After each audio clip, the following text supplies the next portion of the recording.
सभी को नमस्कार। रीट के तमाम अभ्यर्थियों का यूट्यूब के प्लेटफॉर्म फ्लाइट फॉर फ्यूचर पर हार्दिक अभिनंदन, हार्दिक स्वागत, बहुत बहुत इस्तकबाल। सभी अभ्यर्थी जो हैं रीट की एग्ज़ाम 27 और 28 फरवरी को देने वाले हैं, उनको सबसे पहले तो मेरी तरफ़ से और बहुत बहुत शुभकामनाएँ कि आप लोग हंसते हंसते बहुत ही आसानी से और जो 90 नंबर का क्राइटेरिया है अर्थात 60% का जो क्राइटेरिया है उसको पास कर लें और आपकी रीट पात्रता है वो आजीवन आप प्राप्त कर लें।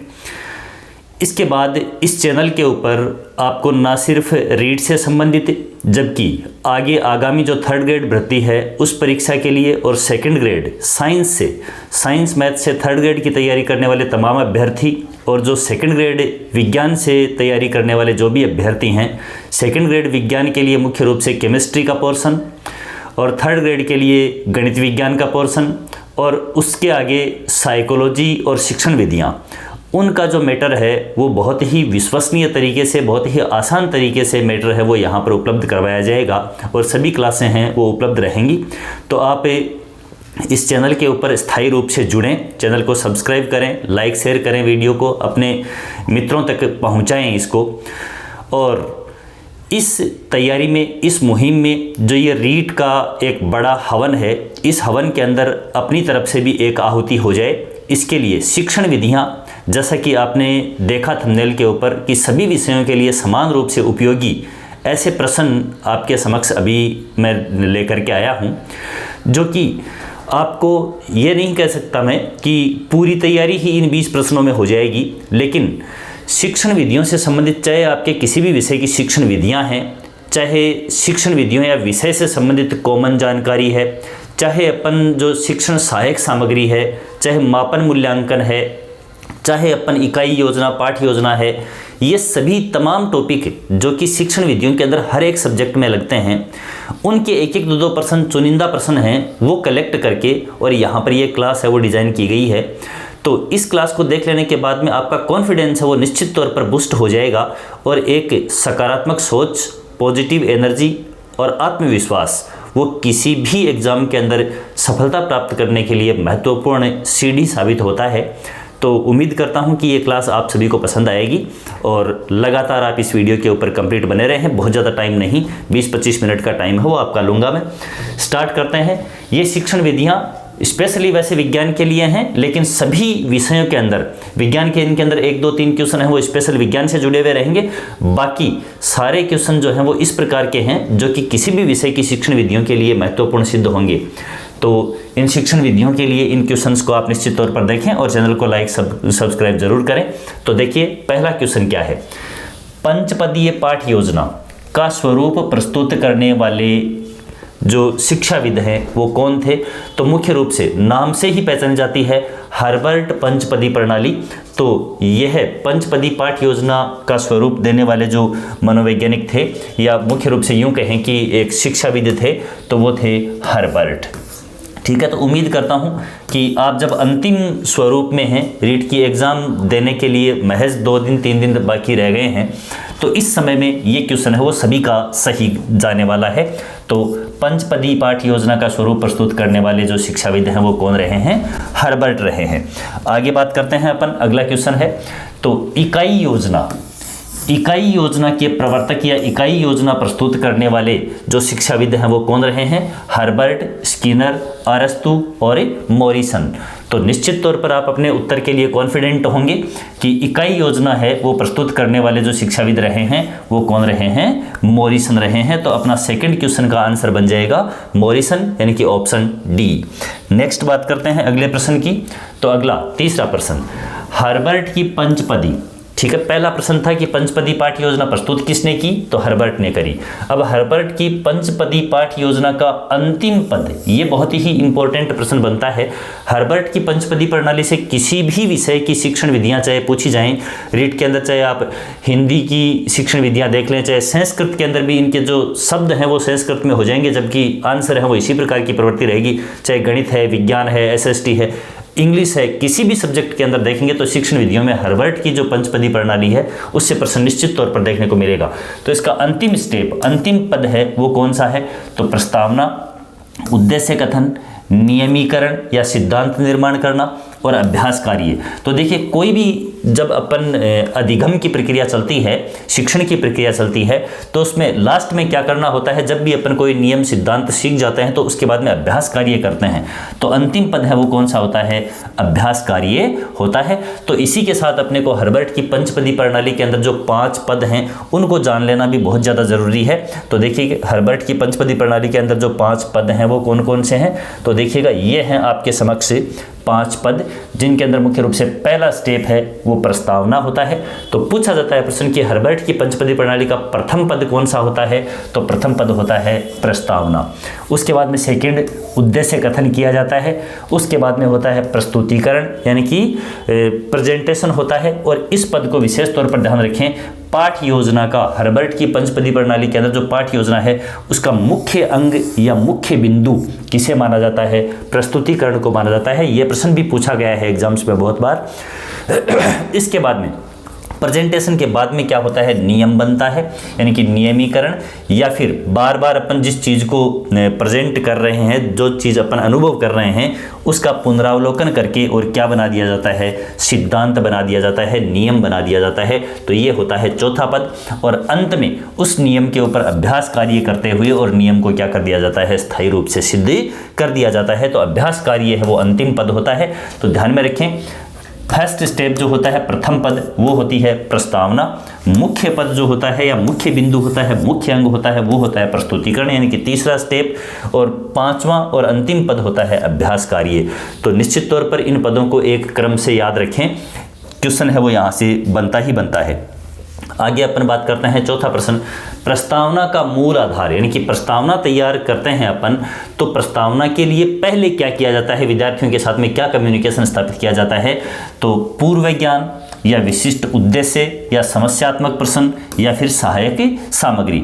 तो मुख्य रूप से देखिए क्या होता है कि समस्यात्मक प्रश्न जो होता है उसके आधार पर तो उद्देश्य कथन किया जाता है, जबकि पूर्व ज्ञान जो है, विद्यार्थियों का पूर्व ज्ञान है, उससे संबंधित प्रश्न पूछ करके और अपन क्या करते हैं? नई जो अपनी पाठ योजना है उसकी प्रस्तावना है वो तैयारी करते हैं, प्रस्तावना निकलवाते हैं बच्चों से।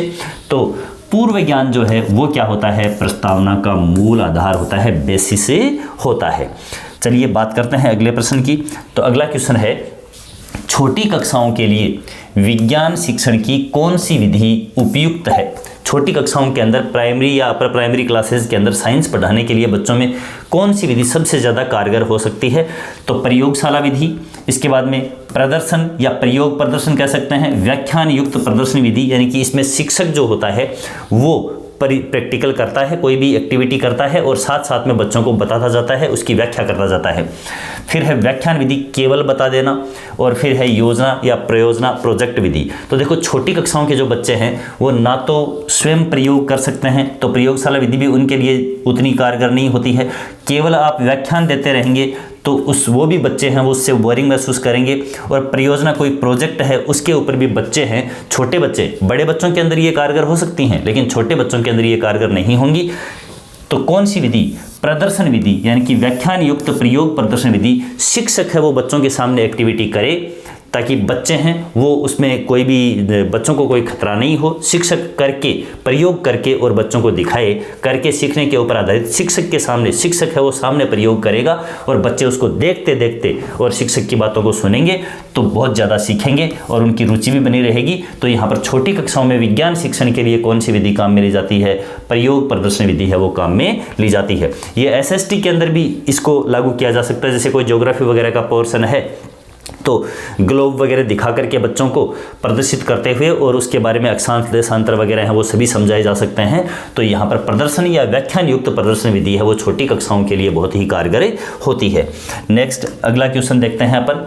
छठवां क्वेश्चन है, तो शिक्षण की सबसे अधिक उपयोग, शिक्षण में सबसे अधिक उपयोग किस विधि का होता है? देखिए, ये नहीं, क्वेश्चन को समझें। शिक्षण में सबसे प्रभावी विधि कौन सी है वो अलग बात है, जबकि यहाँ पर सबसे ज़्यादा प्रयोग में कौन सी लाई जाती है? सबसे ज़्यादा वर्तमान जो एजुकेशन सिस्टम चल रहा है उसमें टीचर्स जो हैं वो सबसे ज़्यादा कौन सी विधि का प्रयोग करते हैं? तो प्रदर्शन विधि, प्रयोगशाला विधि, प्रयोजना या योजना विधि और व्याख्यान विधि। तो देखिए अमूमन, हालांकि भले ही चाहे ये बोरिंग विधि है, लेकिन सिलेबस को एक समय सीमा के अंदर कंप्लीट करवाने के लिए और वर्तमान जो शिक्षण परिस्थितियां हैं उन परिस्थितियों के अंदर सबसे ज़्यादा जो उपयोग में लाई जाने वाली विधि है वो कौन सी है? व्याख्यान विधि है। कि शिक्षक है वो सामने आकर के और बुक का जो कंटेंट है उस कंटेंट को बोर्ड के ऊपर समझाता है, उसकी व्याख्या करता है, उसको उसके सूत्र वगैरह हैं उनको सत्यापित करता है और बच्चों को समझा करके व्याख्या करके और उसके बाद में जो सिलेबस है उसको कंप्लीट करता है, अपनी पाठ्य योजना को कंप्लीट करता है। ये जो विधियां हैं प्रयोगशाला या प्रयोग प्रदर्शन विधि, ये विधियां हैं वो श्रेष्ठ हो सकती हैं, व्याख्यान विधि से अच्छी हो सकती हैं, लेकिन ज़्यादा काम में नहीं लाई जा सकती हैं क्योंकि ये टाइम कंज्यूमिंग मेथड्स होती हैं, समय ज़्यादा लगता है, समय के ऊपर सिलेबस नहीं हो पाता है। ये इन विधियों के दोष हैं। ठीक है, तो व्याख्यान विधि जो है वो वर्तमान समय के अंदर सबसे ज़्यादा उपयोग में ली जाने वाली विधि है टीचिंग के लिए। इसके बाद में अपन देखते हैं आगे 7वां क्वेश्चन है, बहुत ही इंपॉर्टेंट प्रश्न। भारतीय अंग्रेजी शिक्षा का मैग्ना कार्टा किसे कहा जाता है? भारतीय अंग्रेजी शिक्षा पद्धति का मैग्ना कार्टा किसे कहा जाता है? तो ऑप्शन है मैकाले की शिक्षा नीति को, वुड डिस्पैच को, हंटर समिति जो है उसको, या फिर इनमें से कोई नहीं। तो मुख्य रूप से देखिए यहाँ पर जो अंग्रेजी शिक्षा का मैग्ना कार्टा है उसके नाम से किसको जाना जाता है? वुड डिस्पैच को जाना जाता है। बार बार एग्जाम्स के अंदर पूछा हुआ प्रश्न है, इंपॉर्टेंट प्रश्न है। वुड डिस्पैच को किस नाम से जाना जाता है? तो भारतीय अंग्रेजी शिक्षा पद्धति का मैग्ना कार्टा कहा जाता है वुड डिस्पैच को। इसके बाद में चलते हैं अगले क्वेश्चन के ऊपर। अगला क्वेश्चन है, किसे अध्यापक का दाहिना हाथ कहा जाता है? Right hand of a teacher. तो टीचर का दाहिना हाथ माइक्रो प्रोजेक्टर या फिर रजिस्टर या चार्ट या फिर श्यामपट। तो यहाँ पर ये पूर्व की परीक्षा में पूछा हुआ प्रश्न है। ये यहाँ देखते ही अपन बता सकते हैं कि शिक्षक है वो सबसे ज़्यादा इनमें से शिक्षण कार्य के लिए किसे काम में लेता है? श्यामपट को, यानी कि ब्लैक बोर्ड को सबसे ज़्यादा काम में लेता है और उस ब्लैक बोर्ड की सहायता से ही वो अपने विचार, अपना जो कंटेंट है, अपनी जो शिक्षण सामग्री है उसको बच्चों के सामने प्रस्तुत करता है। तो शिक्षक का दाहिना हाथ राइट हैंड है वो किसे कहा जाता है? श्यामपट को कहा जाता है, ब्लैक बोर्ड को कहा जाता है। आगे बात करते हैं अपन। 9वां क्वेश्चन है, NCERT का गठन कब हुआ? अब हालांकि ये कोई शिक्षण विधियों के अंदर ऐसा कोई क्वेश्चन नहीं है, लेकिन मुख्य रूप से वर्तमान समय के अंदर जो सिलेबस है वो NCERT का ही लागू सिलेबस हो रखा है राजस्थान बोर्ड के अंदर भी, और चाहे सेंटर में देखें तो NCERT जो सिलेबस तय करती है उस संस्था का गठन एक महत्वपूर्ण प्रश्न बनता है। तो NCERT जो है, NCERT इस संस्था का गठन कब किया गया? तो इसका गठन किया गया 1 सितंबर 1961 को। ठीक है, तो अपना राइट ऑप्शन कौन सा हो जाएगा? ए ऑप्शन है वो राइट हो जाएगा। उम्मीद करता हूं कि अभी तक आपने जो शिक्षण विधियां तैयार कर ली हैं तो उनके बेसिस पर तमाम क्वेश्चन जो हैं वो आपके सही हो रहे होंगे और आपका जो कॉन्फिडेंस है वो एक अलग ही लेवल के ऊपर जा रहा है और जो परीक्षा के अंदर आपको निश्चित तौर पर सफलता दिलाएगा। आगे बात करते हैं अपन। अगला जो प्रश्न है अपना, विज्ञान शिक्षण की वह विधि जिसमें विद्यार्थी को एक खोजी के रूप में, यानी विद्यार्थी है वो कुछ नया खोजने का, अन्वेषण करने का कार्य करता है, खोजी के रूप में कार्य करने का अवसर दिया जाता है, वो मेथड कौन सी है? तो प्रयोगशाला विधि। प्रयोगशाला विधि के अंदर क्या करता है विद्यार्थी है वो जो चीज़ें, जो नियम या जो सिद्धांत उसने पढ़े हैं उनको ही प्रूव करके देखता है कि वास्तव में ऐसा होता है कि नहीं होता है। नया कुछ खोजने की संभावना है वो वहाँ पर बहुत ही कम बनती है। समस्या समाधान विधि के अंदर भी विद्यार्थी के सामने कोई समस्या रखी जाती है और वो उस समस्या को सोल्व करता है। प्रयोजना विधि के अंदर भी एक निश्चित प्रोजेक्ट दिया जाता है और उस प्रोजेक्ट को कंप्लीट करने का कार्य करता है। ह्यूरिस्टिक विधि, ह्यूरिस्टिक विधि या अन्वेषण विधि के नाम से इसको जाना जाता है, आर्मस्ट्रॉन्ग के द्वारा दी गई ये विधि। तो ह्यूरिस्टिक मेथड एक ऐसी विधि है जिसके अंदर विद्यार्थी को स्वतंत्र रूप से कार्य करके और अपनी इच्छा अनुसार, कल्पनाशीलता के अनुसार नया कार्य करने की स्वतंत्रता प्रदान करी जाती है। तो इसके अंदर जो विद्यार्थी है वो क्या करता है? एक खोजकर्ता के रूप में कार्य करता है। तो खोजी के रूप में कार्य करने का अवसर किस विधि के अंदर प्रदान किया जाता है? तो वो विधि है ह्यूरिस्टिक मेथड।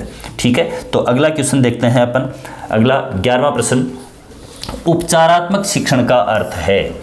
उपचारात्मक शिक्षण क्या है? देखो मुख्य रूप से एक तो है निदानात्मक शिक्षण और एक है उपचारात्मक शिक्षण। इन दोनों शब्दों से या इन दोनों तरह के शिक्षण से और निश्चित तौर पर प्रश्न है वो टीचिंग मेथड के अंदर आता ही आता है। चाहे आप जो अपने 5 अलग अलग पोर्शन हैं रीट के अंदर, जिसके अंदर एक साइकोलॉजी का पोर्शन है, दूसरा और तीसरा जो पोर्शन है वो अपनी लैंग्वेज फर्स्ट और लैंग्वेज सेकंड रहेंगे, और उसके बाद में साइंस मैथ की बात करें तो साइंस और मैथ्स अलग अलग चौथा और पांचवा पोर्शन रह जाएंगे, और एसएसटी के अंदर एक अकेला पोर्शन बनेगा। तो इनकी शिक्षण विधियों के अंदर जो उपचारात्मक शिक्षण है उससे और निदानात्मक शिक्षण से प्रश्न है वो निश्चित तौर पर पूछे जाते हैं। तो उपचारात्मक शिक्षण का अर्थ है वो क्या है? तो शिक्षण जिसमें कमजोरियों का पता लगाया जाता है कि छात्र है वो किस क्षेत्र में या उनमें क्या कमजोरी है इसका पता लगाया जाता है। उसके बाद में दूसरा ऑप्शन है शिक्षण जिसमें छात्रों की त्रुटियों या उसकी जो कमजोरियां हैं उनमें सुधार किया जाता है। उपचारात्मक शिक्षण का मीनिंग क्या है? शिक्षण जिसमें कमजोरी के कारण कि छात्र की कमजोरी का पता लगाते हैं या फिर कमजोरी क्यों है उसके कारण का पता लगाते हैं या फिर त्रुटियों में सुधार करते हैं या फिर ये सभी कार्य होते हैं। तो देखिएगा, 2 तरह की चर्चा मैंने आपके सामने करी, एक है उपचारात्मक शिक्षण और एक है निदानात्मक शिक्षण।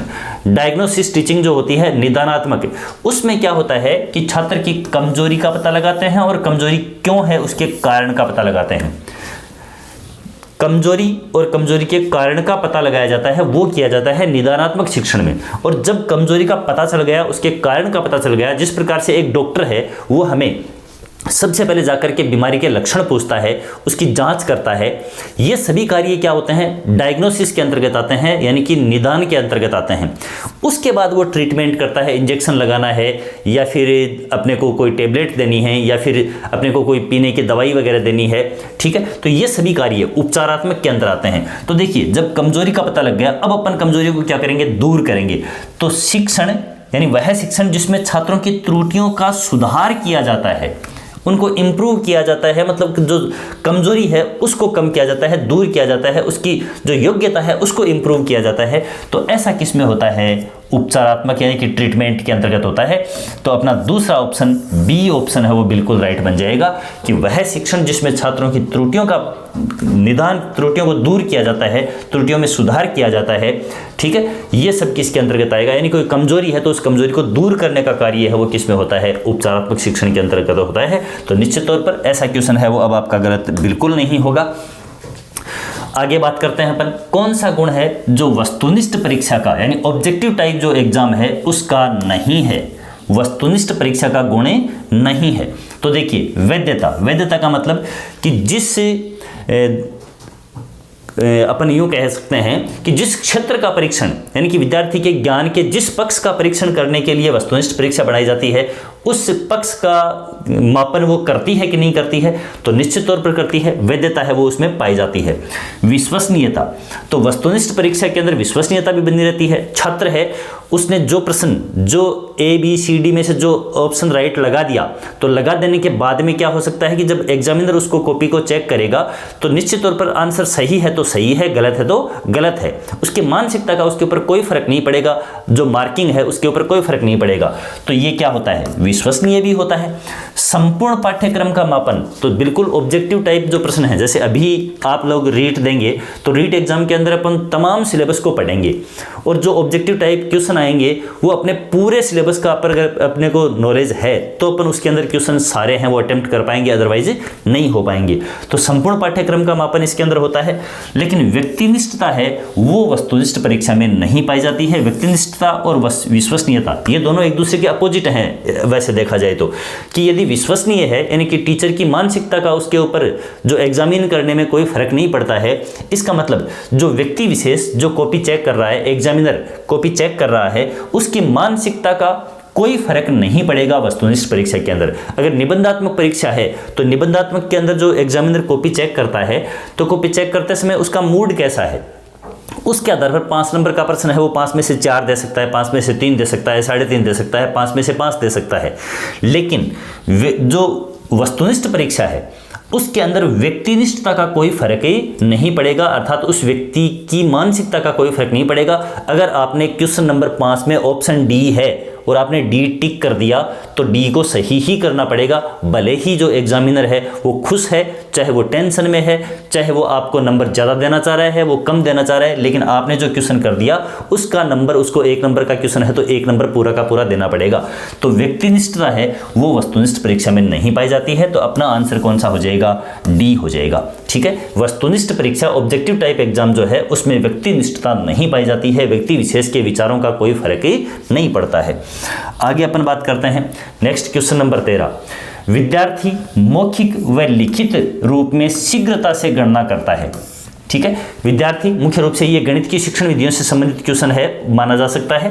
क्या कहें कि मौखिक रूप से कोई गणना पूछी जाती है, कैलकुलेशन पूछी जाती है, पहाड़ा पूछा जाता है, काउंटिंग पूछी जाती है, योग पूछते हैं, मल्टीप्लाई करना पूछते हैं, डिवाइडेशन करना पूछते हैं, तो वो तुरंत शीघ्रता से और सरलता से कैलकुलेशन कर पाता है।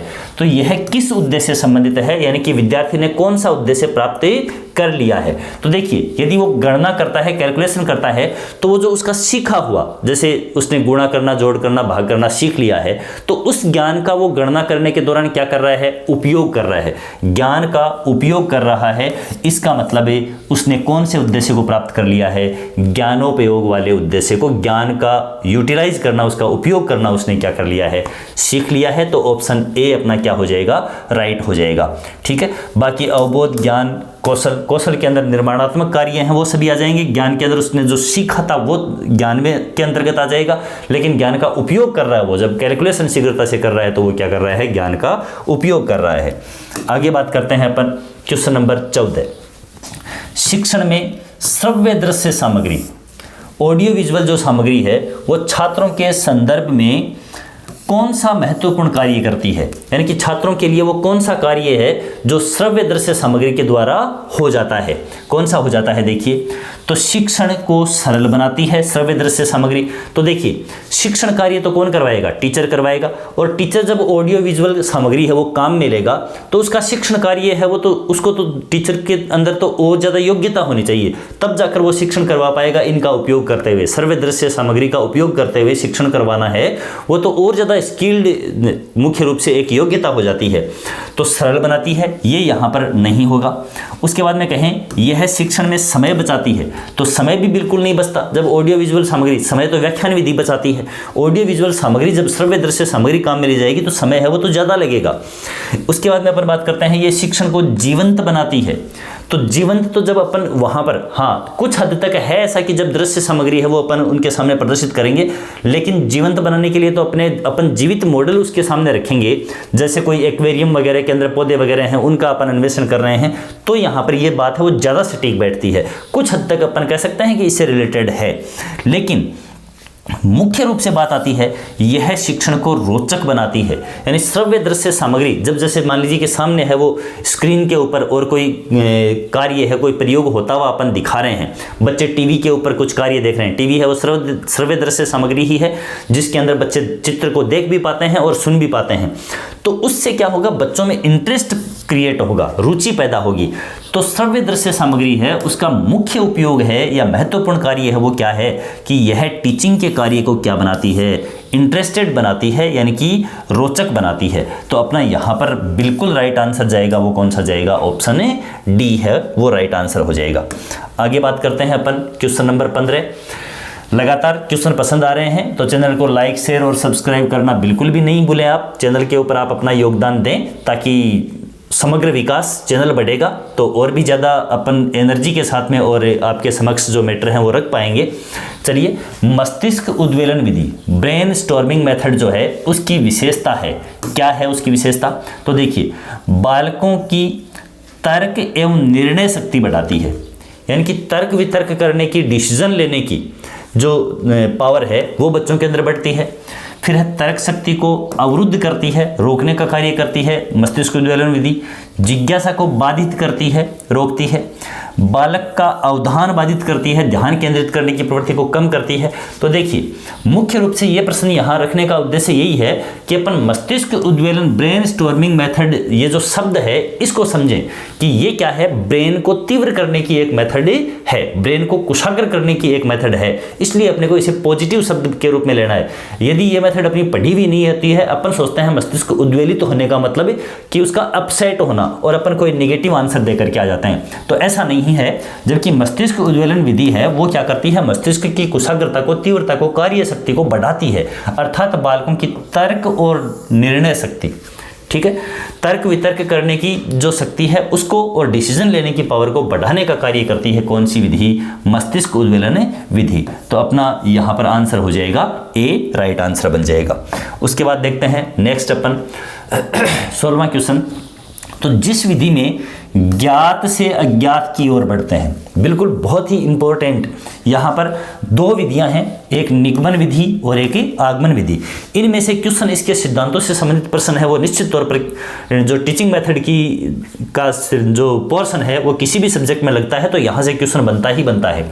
तो देखिए, ज्ञात से अज्ञात की ओर अपने को ये ध्यान में रखना है कि एग्जाम्पल अपने सामने आसपास घटित होते हैं, तो एग्जाम्पल उदाहरण जो हैं वो क्या होते हैं, ज्ञात होते हैं, ठीक है, और नियम है वो क्या होते हैं, अज्ञात होते हैं। उदाहरणों को बार बार पेश करके अपन नियम को क्या करते हैं, सत्यापित करते हैं। तो उदाहरण से नियम की ओर यानी कि ज्ञात से अज्ञात की ओर ये कार्य किस में होता है, ये होता है आगमन विधि के अंदर। जबकि निगमन विधि के अंदर क्या होता है, पहले नियम बताया जाता है, बाद में कई सारे उदाहरण है वो पेश किए जाते हैं। तो बिल्कुल उदाहरण है वो ज्ञात होते हैं और अज्ञात नियम की तरफ अपन चलते हैं। ऐसा किस में होता है, ऐसा होता है आगमन विधि के अंदर। तो बहुत ही अच्छा और बहुत ही शानदार क्वेश्चन ये था।